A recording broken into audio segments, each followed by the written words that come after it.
कराची और गिरदानवां में ज़लज़ले के झटके। ज़लज़ले की शिद्दत 3.2 और गहराई 42 किलोमीटर थी। ज़लज़ला पैमा मरकज़ के मुताबिक ज़लज़ले का मरकज़ 32 किलोमीटर जुनूब मगरिब में था।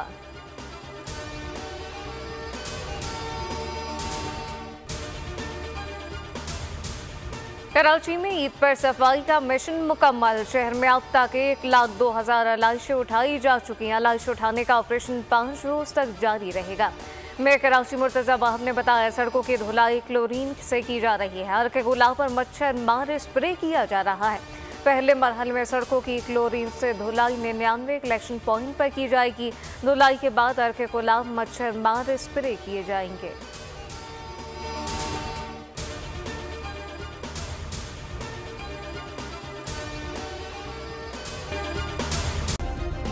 सब्सक्राइब करें और बेल दबाएं ताकि कोई खबर रह न जाए।